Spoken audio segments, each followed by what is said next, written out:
This is Kathy Biehl of Empowermentunlimited.net with Astro-Insight for the week of July 24, 2018. Remember last summer and the huge to-do that was being made about the total solar eclipse, the Great American Eclipse?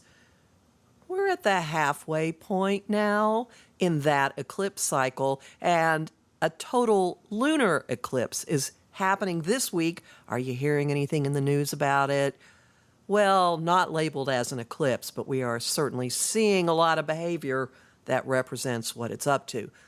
This Aquarius full moon lunar eclipse on the 27th is something we've already been feeling for a few weeks. It's the second of 3 eclipses this summer, and it's the halfway point of a cycle that started at the beginning of 2017 and continues into the beginning of 2019.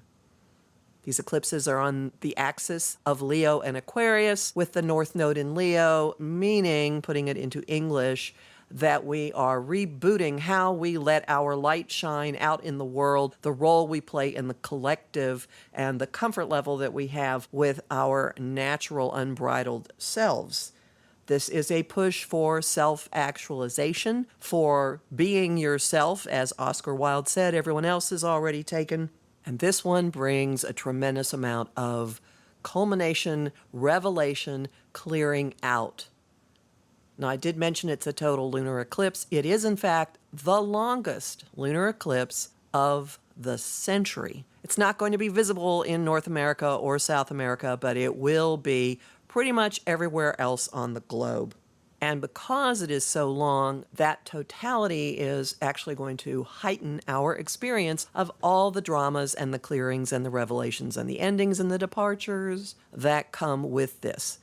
Now, all this activity, the high-end emotion, is kind of unusual given that the moon is full in the sign of Aquarius, which some people equate with robots or Mr. Spock. And indeed, we might have a fairly objective, looking on it all from an elevated position, reaction to much that is happening. But A, it's still an eclipse, and B, there are a lot of other factors at play that promise big drama and hair trigger changes, some of which are going to come with little bursts of anger, like the furnace inside of you has its flame go flare, and then something is different. It's not really a I'm mad as hell and not going to take it any longer moment, because that phrase is actually longer than what anything is going to take in terms of reactions. They will be more like I'm done or over it. Now, as we get to it, the on-ramp has a strong element of looking at what we value, looking at our hearts, looking through our hearts, looking at our relationships, and wondering what's real, what's not real. Are we making something up? Are we being fed a line? And then a series of little dynamite explosions, or maybe like black cats, as we called them when I was a kid, strings of tiny firecrackers that basically just made noises. And what you would do is you would set fire to them and throw them down in the sewer, and then just stand there and laugh as you heard the explosions going on. Well, these little explosions are going to be going on inside of us, in our relationships, in all kinds of systems and situations, and blowing up a lot of things that don't fit anymore, that are outmoded. There is a very strong component in this week's lineup and in this eclipse of revisiting matters from the past, people from the past, situations, relationships from the past, past ways of doing things, and being blown out of them, being blown toward different ways of doing things. And even with all the explosiveness and quickness of action, which will have a fairly Martian, maybe aggressive feel to it, there's an overriding sense of the way of the feminine, of doing things in a way that takes the existence of other people into account, that's more collaborative, that's more weaving something rather than blowing things up. There's tremendous pressure also to restructure how we relate to each other, restructure notions of relationships, of marriage, of committed unions of any type, which includes a partnership, a business deal, big issues of betrayal and infidelity coming to the fore, And aligned with that, or part of that, a huge sense of bigger forces at work. Something going on that's more than your little mortal will could pull off. Some of this is going to be the sense of gigantic machinations going on behind the scenes. Some of it is going to be more like a sense of destiny, higher power, primal forces pulling you inextricably in a direction. Clearly, there will be streamlining going on with this, focusing, maybe being forced to really stick to the sides that were chosen at the beginning of last week. And all of this happens in the midst of massive retrogrades. And the two that are important to keep in mind are Mars, the ruler of our drive, retrograde from the end of June to the end of August, and currently kicking up a lot of dust at the doorway to the past.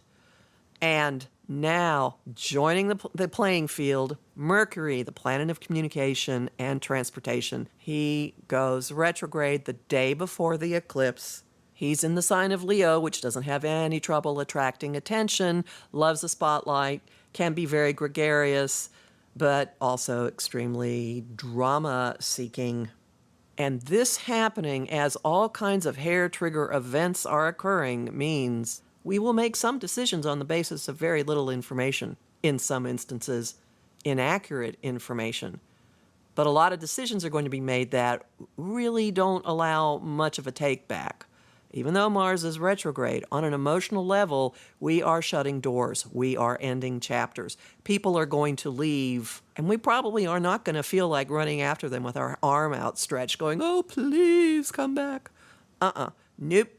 When the door goes down, it is down and it bolts behind you. And then in 2 weeks, when we come to the Leo solar eclipse on August 11th, that's the next big push forward on all of this. So, retrospective, cleaning up, shutting down, lots of stuff, getting a lot of information about how we have actually been feeling about things, but maybe being in observer mode while we experience it, and new forms of relationship, new alliances, new ways of dealing with each other, popping into being almost in an instant.